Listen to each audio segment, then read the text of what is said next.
Hello and welcome to the Frycast podcast. I'm Tyler, And I'm Lindy. and today we're going to tell you all about bagels. I hope you're ready to learn about them. Now, about the origins of bagels.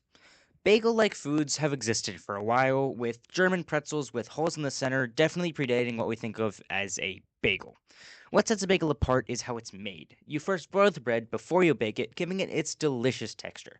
Bagels were invented by the Polish sometime around 1600, which is when the first mention of a bagel by the name bagel is. Bagels have always been a Jewish staple, but why?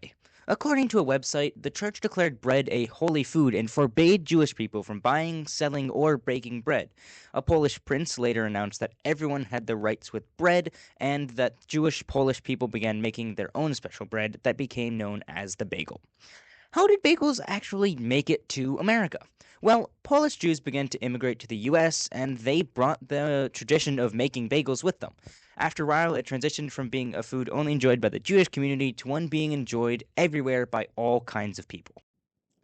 We've talked about where bagels come from, but now let's talk about how they're actually made. So, this is a recipe for New York bagels that my father uses, and this recipe makes a dozen bagels in the artisan bread baker.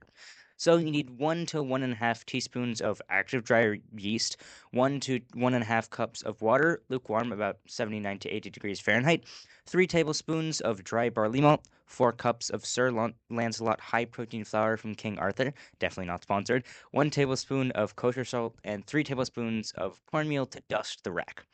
Traditionally, bagels are boiled before they're baked. Our father doesn't do this, so technically it's not a true bagel, but he found a recipe that gives a texture very similar to a traditional bagel. The reason bagels are boiled before baking is to give them a crust before being baked, and this both gives it a crunchy outside and its shininess.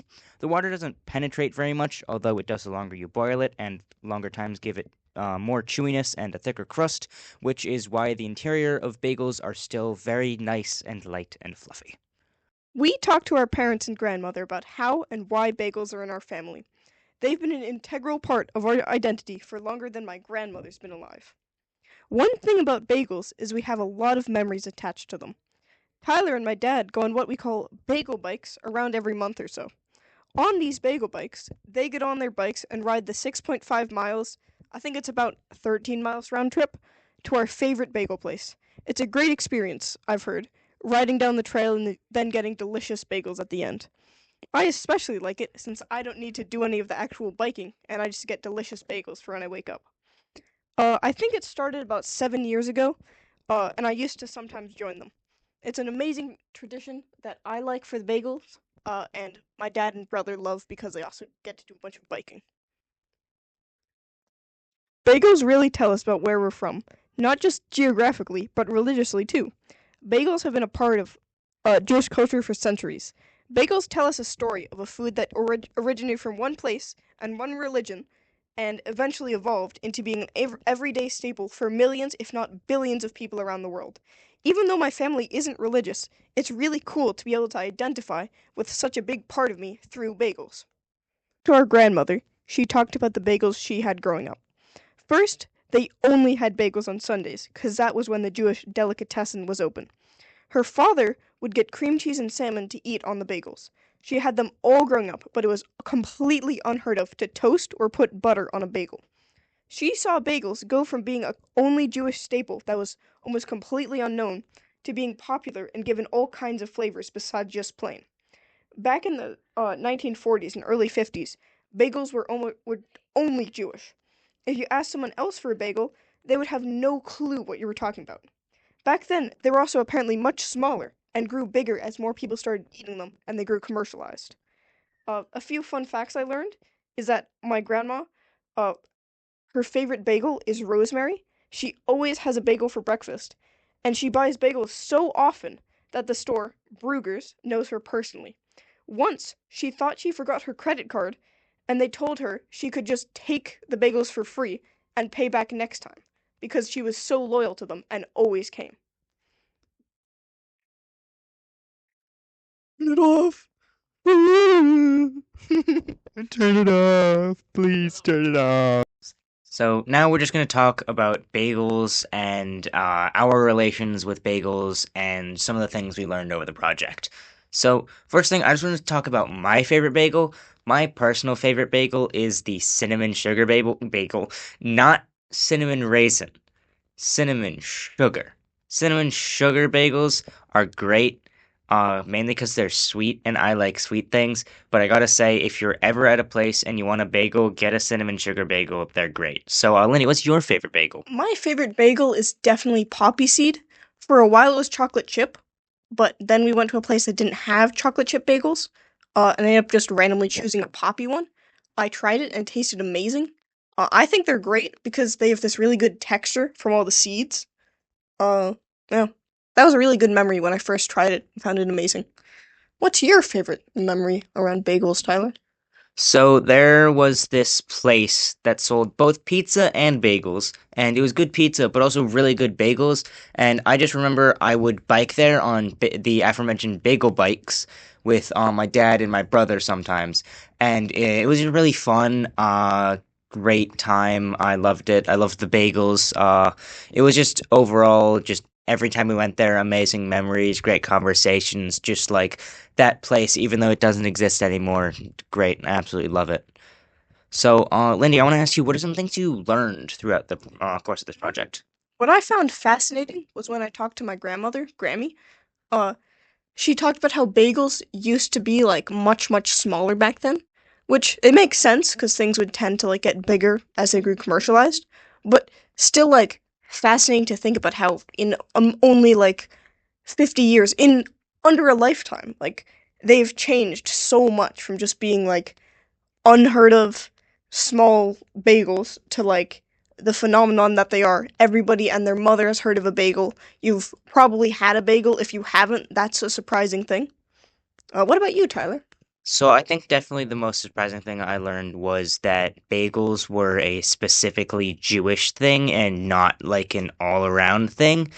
I didn't know this because I've grown up with bagels, and bagels are very, very commercialized, and they're everywhere. You can get them at Starbucks, you can get them at Dunkin', like they're everywhere. But I didn't really know, and I don't think many people know that like 50 years ago, they were very not underground, but also definitely underground, not really known, and definitely much more of a Jewish religious food. But Linda, I want to ask you, are there any toppings that you really like Oh, on your bagels? I love putting cream cheese on my bagels. I don't think I've had a bagel without cream cheese in a solid 3 years. Maybe like once or twice, like a bite. But yeah, I love cream cheese on bagels. And it's a little joke among my family that I put somewhere between an iceberg and Hoth amount of cream cheese on. Cause oh yeah, I love it so much. What about you, Tyler?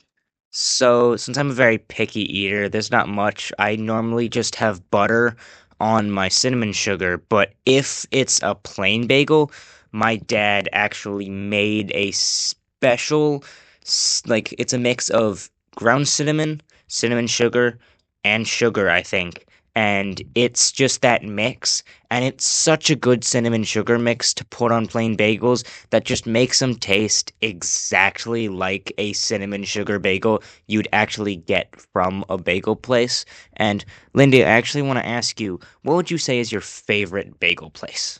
My favorite bagel place would probably be the Jewish Deli, which is a mix between Jewish and Chewy.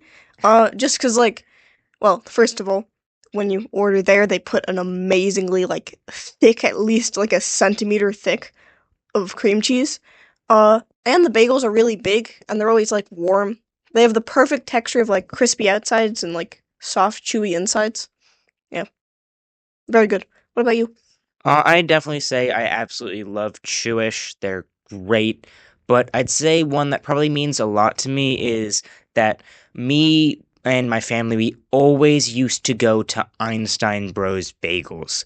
It's a chain, but we always used to go there for bagels. Anytime we wanted bagels, that was exactly where we went. But anyways, Lindy, do you have Yeah, any like closing things for this? well, what's neat is Einstein Bros. Bagels was where I actually started having poppy seeds. Normally, they'd always have chocolate chip bagels. That was all I would get there. And then one day they were out, and that was horrible. 5-year-old me was just like put through all stages of depression. And I ended up choosing a poppy one, and I tried it and was like, wow, this is actually really, really good. And I started having those for the rest of the time. Where did you have your first cinnamon bagel? I don't actually know. I'm going to assume probably Brugger's because I think that's where my family got a lot of our bagels. But yeah, probably Brugger's because that's where we used to get our bagels before we stopped getting there and instead got them at Jewish Deli. Well, I guess it was Unsigned Bros, then Jewish Deli. And yeah, so just want to say some little closing things that this project was really fun. I really enjoyed it. I think I learned a lot. I didn't know that there was so much of a history behind bagels. I didn't really know that, and I got to learn a lot about where I'm from and the culture that I'm from and all about that. What about you, Lindy? Do you have some closing things? Um, just that, yeah, it was really fun. Talking to my grandmother was really fascinating. Um, Other than that, not really. You said it all. All right, thank you.